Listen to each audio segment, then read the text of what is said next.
Om Swastiastu pemirsa Bali TV dimanapun Anda berada, kembali saya Nyoman Winata, redaktur pelaksana harian Bali Pos yang menjumpai Anda seperti biasa pasti dalam Bali Pos Talk. Kali ini kita mengangkat topik dari bagaimana penanganan sampah di Bali seharusnya atau sebaiknya, karena kita melihat bahwa sampai hari ini persoalan sampah, terutama mungkin di Kota Denpasar yang bisa kita lihat, bahkan di beberapa daerah lain juga menjadi persoalan yang seolah-olah tidak ada selesainya, dan banyak mengatakan Bali darurat sampah, Bali darurat sampah. Gubernur sudah mengeluarkan beberapa peraturan, tetapi ini implementasinya mungkin masih menjadi PR kita bersama. Saya akan wawancarai Prof. Iwayan Budiasa, beliau adalah koordinator SDGs Center LPPM UNUD, yang salah satu juga mengkaji persoalan-persoalan sampah juga di Bali ini. Kita sapa dulu narasumber kita. Om Swastiastu, Prof. Om Swastiastu, Pak Nyoman. Gimana? Sehat? Sehat. Astagfirullah, ya. Sehat, Pak. Persoalan sampah nih, Prof, ya. Persoalan yang kalau kita di media sudah cukup sering mengangkatnya, tapi seolah-olah tidak ada solusi. Tapi mungkin mudah-mudahan hari ini ada tawaran solusi yang bisa disampaikan oleh Prof. Budiasa sehingga ini menjadikan masalah sampah terselesaikan. Nah, kita mulai dari apa sih sebenarnya persoalan sampah di Bali? Kalau kita lihat kan sekarang menumpuk hanya di TPA Sung akan ditutup dan sebagainya. Sekarang kita lihat di Denpasar sampah semakin jarang terangkut gitu ya, persoalan. Gimana Prof melihat persoalan sampah sebenarnya, Prof, di Bali ini? Sampah ini saya lihat dari kacamata akademis, Pak, ya. Karena saya akademisi dari Universitas Dayana. Posisi saya di koordinator SDG Center LPPM UNUD. Jadi saya sebenarnya bukan praktisi sampah. Ya. Jadi saya tidak memiliki best practice bagaimana mengelola sampah yang baik, supaya tidak salah nanti kalau saya nanti memberikan argumen. Tetapi saya mencoba memberikan kontribusi dari kacamata akademisi. Kalau kita lihat sampah itu ada berbagai jenis, kemudian ada berbagai sumber, dan ini masing-masing perlu penanganan yang berbeda, seperti itu. Nah, kalau dari segi kebijakan atau regulasi, sebenarnya itu sudah banyak sekali sudah diterbitkan, baik di level nasional dari undang-undang, Undang-Undang 18 tahun 2008 itu undang-undang tentang pengelolaan sampah, Pak. Itu sudah induknya ada, ya. Itu ada undang-undangnya ya? Undang-undangnya sudah ada khusus tentang pengelolaan sampah. Ya. Sejak 2008, Pak. Oh, ya. Udah lama banget itu ya. Kemudian ada peraturan pemerintah, kemudian ada peraturan presiden, ada peraturan menteri. Kemudian sampai kalau kita di daerah ada Pergub, Pak. Pergub tahun 2018 itu pembatasan sampah plastik. Kemudian Pergub tahun 2019 itu tentang pengelolaan sampah berbasis sumber. Dan yang terakhir saya lihat ada instruksi gubernur. Itu tahun 2021. Bagaimana mengelola sampah berbasis sumber sampai di level desa adat di Bali. Ini saya kira dari segi regulasi, dari level nasional, level undang-undang sampai dengan instruksi gubernur itu sudah lengkap, mencukupi, saya cukup memadai saya kira dari segi regulasi. Karena regulasinya sudah sangat detail, teknis, itu saya kira sangat berpeluang diikuti dengan anggaran pengelolaan sampah, seperti itu. Harusnya begitu ya, Prof, ya. Seharusnya. Sudah ada, dananya, anggarannya juga sudah. Tapi kenapa? Kita big question, kenapa tidak selesaikan juga masalah? Malah justru semakin parah gitu. Terutama Denpasar misalnya, Bali juga secara umum seperti itu. Apa yang menjadi kendala utamanya, Prof? Baik, saya mencoba melihat dari pengalaman saya pernah membantu teman-teman di melakukan studi ya, terkait dengan salah satu contoh yang kita lihat adalah di TPA Suung ya, TPA Sarbagita. Itu kan diperuntukkan untuk mengelola sampah secara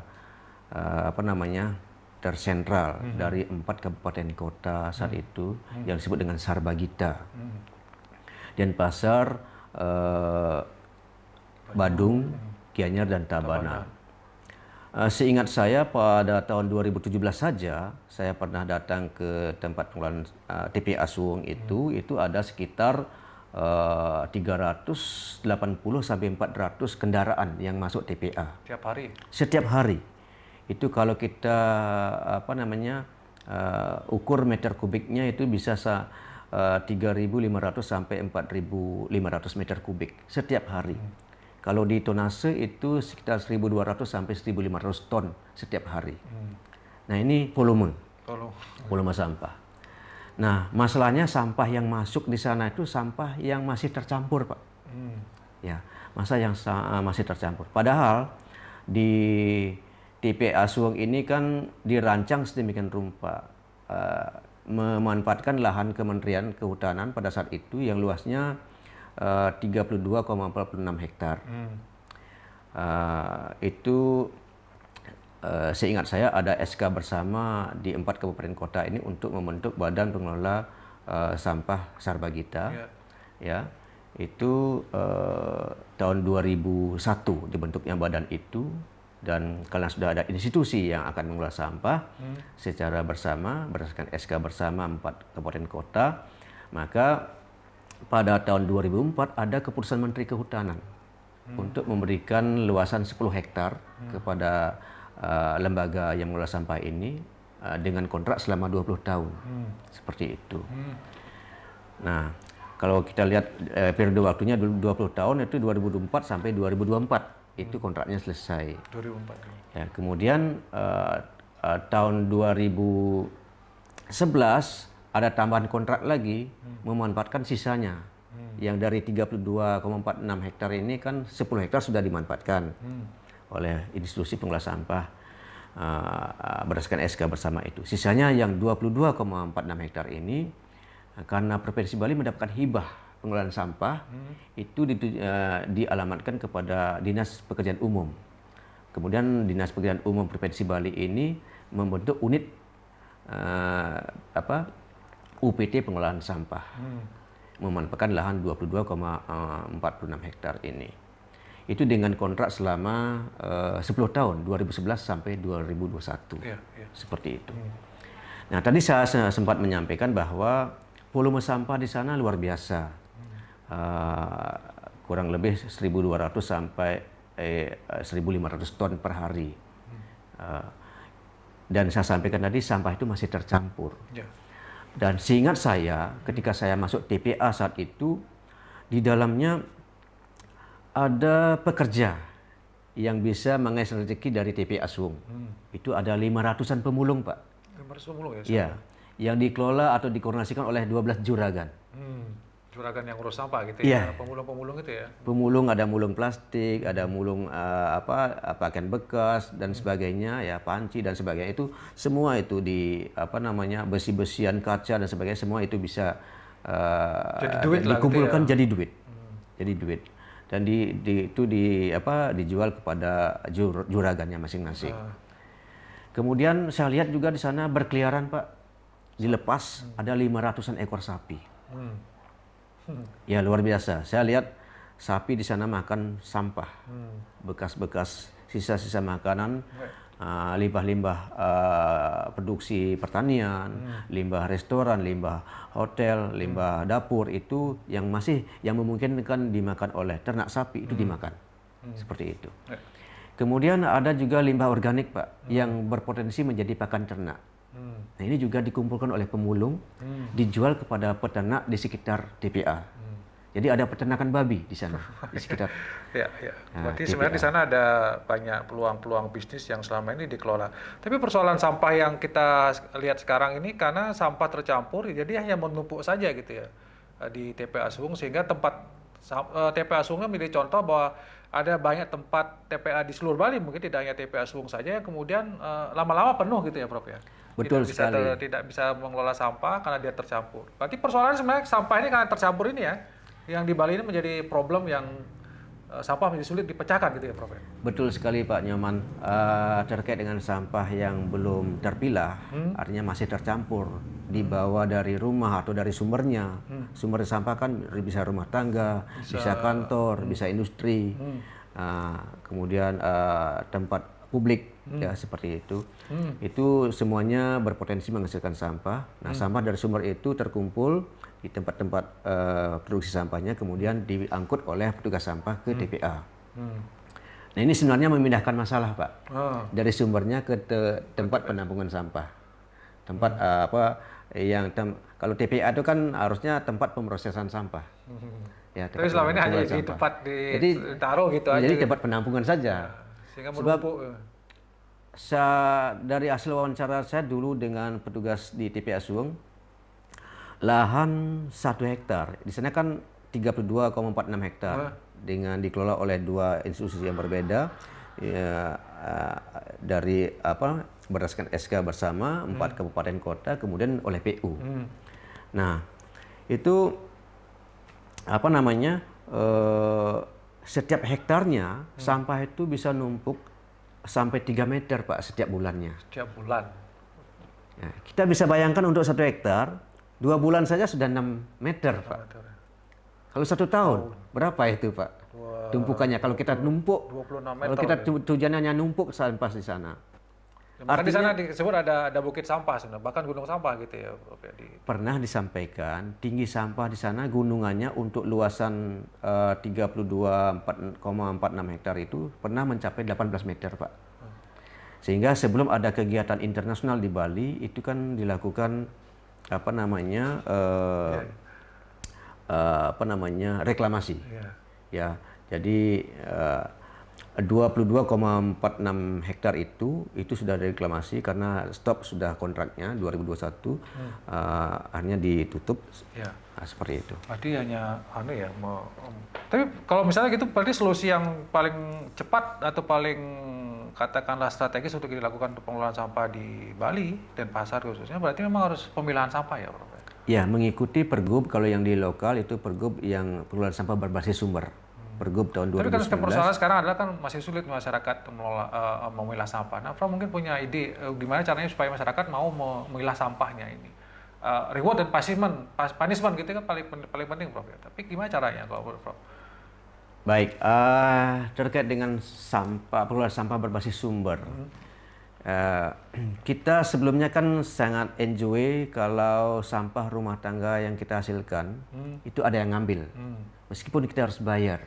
Katakanlah 30.000 per bulan atau 1.000 per hari. Yang penting urusan sampah di rumah tangga kita selesai. Ada yang ngangkut seperti itu. Tapi sebenarnya itu kan sesungguhnya memindahkan masalah dari rumah kita ke tempat yang baru, tempat penampungan sampah yang baru. Nah, kalau dibalik misalnya Pak, saya sebagai rumah tangga misalnya, saya dikasih reward, ya anggaplah reward, dikasih uang 3 juta per bulan, tapi saya nggak boleh keluarkan sampah dari rumah saya. Dalam 1 bulan saya bisa bayangkan seberapa numpuknya sampah di rumah tangga saya. Kemana gitu Pak? Saya lebih milih yang bayar 30.000 per bulan ketimbang dapat uang 3 juta per bulan. Tetapi dengan membayar 30.000 per bulan itu kan tidak menyelesaikan masalah juga. Karena sampah yang kita keluarkan dari rumah tangga kita dibawa ke tempat penampungan yang baru itu belum terpilah. Jadi pemilahan sampah yang harus dilakukan. Sehingga kata kuncinya di sinilah pemilahan sampah. Jadi pengelolaan sampah berbasis sumber, kata kuncinya adalah pemilahan sampah. Supaya mau masyarakat memilah sampah, berarti yang sudah mau memilah sampah bisa juga kita belikan reward gitu ya. Bahkan sampahnya bisa kita beli gitu ya, Prof. Betul. Jadi sampah itu ada jenisnya. Setiap jenis ada nilainya. Yang bisa dilakukan 3R. Ya. Terkait dengan daur ulang sampah itu setiap jenis sampah ada nilainya. Seperti itu. Jadi masyarakat bisa kalau misalnya dia sudah memilah sampah, berapa sampahnya per bulan setiap harinya yang organik kita kasih nilai gitu ya, Prof. Ya. Mungkin di belakangan berarti kayak bank sampah juga ya berarti. Betul sekali Pak Nyoman. Itu regulasinya sudah ada. Di level nasional itu ada permennya, permen KLH. Kemudian itu sebenarnya sangat mudah kita sosialisasikan, tapi sangat sulit untuk dilaksanakan. Ya. Tapi belum ada TPST yang katanya mau Denpasar. Apakah itu solusi menurut Prof? TPST yang baru di Kota Denpasar ada 3 ya, di Padang Sambian, kemudian di Hanura, kemudian ada di Ketelangu ya. Dengan masing-masing kalau nggak salah itu totalnya 800 ton. 1020. 1020. Ya, ada yang 450, kemudian ada 120 ton per hari. Tetapi kalau sampah yang masuk di TPST masing-masing itu masih sampah yang masih bercampur. Ya, Kemudian dilakukan pemilahan sampah di TPST itu, saya yakin itu tidak menyelesaikan masalah. malah TPST juga akan kepenuhan sampah. Ini akan mengulang TPA Sung. Jadi memindahkan TPA Sung ke TPST gitu ya. Berarti kunci tetap pemilahan sampah ya. Tetap Oke, pemilahan TPST sampah. ada, tapi TPST pun itu mengelola sampah yang sudah Dipilah. ya. Ya. Berarti pemerintah sebenarnya harus sekarang berani tegas ya Prof ya, kalau sampah tidak dipilah nggak usah diangkut gitu harusnya Prof ya. Rekomendasi saya seperti itu.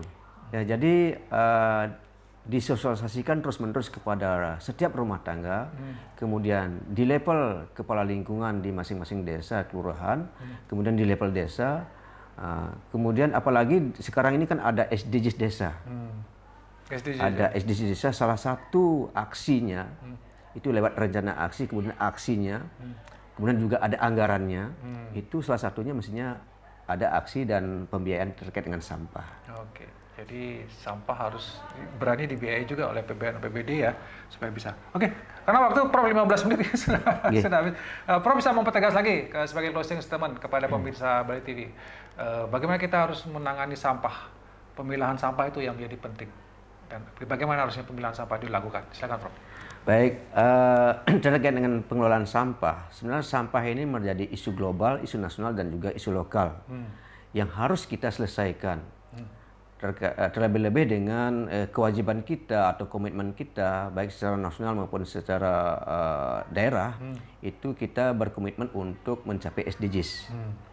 Nah, terkait dengan sampah ini terkait dengan goal yang ke-12, yaitu kegiatan konsumsi dan produksi yang bertanggung jawab. Di kedua kegiatan ini, baik konsumsi maupun produksi, itu akan menghasilkan limbah atau sampah. Nah, bagaimana sekarang kita mengelola sampah yang dihasilkan oleh kedua kegiatan itu? Oleh karena itu, terlebih-lebih di level desa itu ada SDGs desa, ya, juga yang terkait dengan kegiatan konsumsi dan produksi yang bertanggung jawab. Maka kuncinya adalah bagaimana sampah itu dikelola berbasis sumber. Dengan melakukan pemilahan sampah, kemudian menegakkan aturan yang sudah dibuat baik di level nasional sampai level daerah, kemudian menjalankan reward and punishment, ya, pihak-pihak yang melaksanakan aksi sesuai dengan aturan atau regulasi itu diberikan reward. Contoh untuk pelaksanaan bank sampah, pengelolaan sampah melalui bank sampah yang sudah ada aturannya di level nasional maupun bisa diselenggarakan di level daerah ya. Itu kata kuncinya bagi yang melakukan pemilahan sampah itu diberikan reward, sampah yang telah dipilah itu dibayar. Dibeli ya. Seperti itu. Yang tidak dipilah jangan diangkut gitu. Yang tidak dipilah itu mohon jangan diangkut. Ya. Tegas harusnya Prof ya. Harus tegas, harus tegas. Terutama dinas atau OKPD yang mendapatkan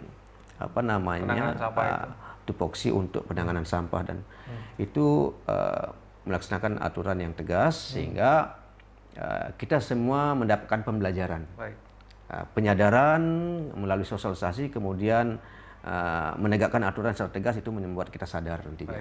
Seperti itu. Baik, terima kasih Prof atas waktunya dan mungkin ini sebenarnya gampang ya solusinya Prof ya, pilah sampah, tapi implementasinya yang susah ya Prof. Ini persoalan kita. Karena memilah sampah itu membosankan. Karena di awal-awal kan kecil itu. Menganggap itu sepele kan. Baik, terima kasih Prof. Demikian tadi wawancara saya dengan Prof. W. Widiasa. Kita bicara tentang sampah.